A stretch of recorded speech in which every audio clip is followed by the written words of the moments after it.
talk about with its return. I've loosely referenced this concept in the past, but I've never truly dived into the implications of it. Sensitivity. You man are too sensitive for the boondocks. You guys better not cancel the boondocks after one episode when Riley says you gay. Alphabet Club better not, all that noise, right? It's always been fascinating to me to see the audience behind the boondocks say things like this, knowing the influences behind the show and the politics surrounding it. I'm not gonna waste time, let's talk about it. Alright, now I need to think of a really cool way to open this video.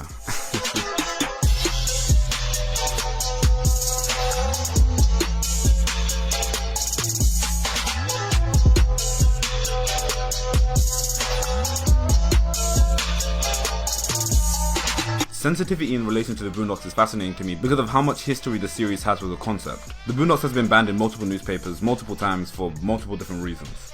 This can range from Aaron's criticisms of BET, Condoleezza Rice, post 9/11 America, the media, and the Bush administration.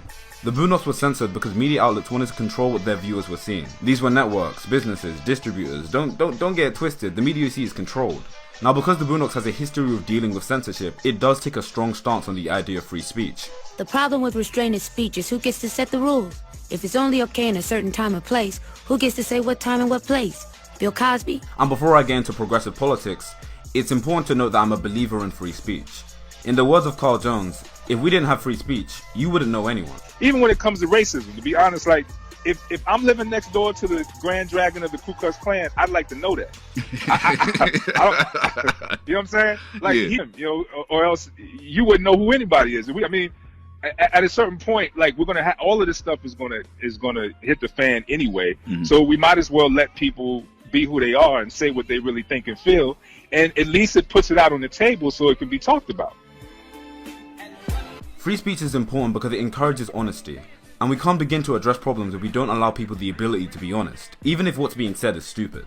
For example, someone can be free to say the sky is green, but since we all know it's blue, it doesn't matter if someone says it's green, because the collective population knows it isn't. The key thing I want to hone in on here is the fact that the people censoring the Boondocks and banning it were these big companies, typically because Aaron targeted them. Think about it. Think about every banned Boondocks episode. The BET episodes were banned because they targeted an entire network. The Tyler Perry episode was banned because, look at his empire. Turner Productions probably got shook. And in the comic strip, it's just straight up politicians. But at no point has any marginalized group cancelled the Boondocks, got it banned, or even taken off the air. So I'm gonna start by knocking down the flawed argument that any marginalized group has the power to get the Boondocks to stop airing.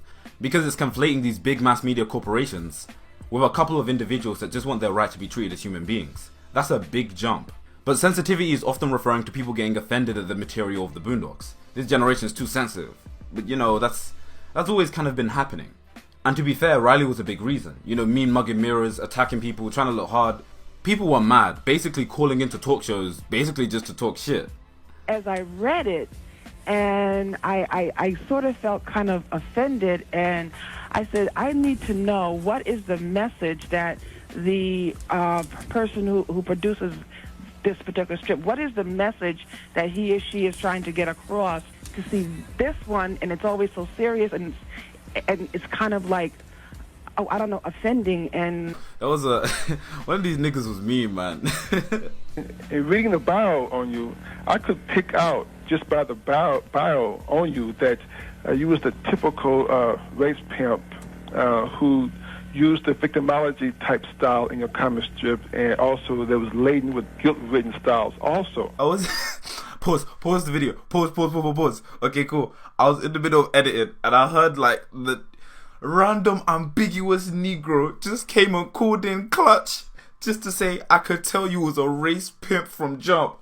I don't know how Aaron kept his cool. Much respect. I would have lost my shit. Someone like you to do this kind of a comic strip. Now my question is this: what? Since you're coming from a left-wing angle in your comic strip, what are the chances of you just random having your nigga, comic strip unknown appear in nigga? We don't know who this guy is. newspapers and Just came really and called in show to say, how yeah, I black could you are? tell you was a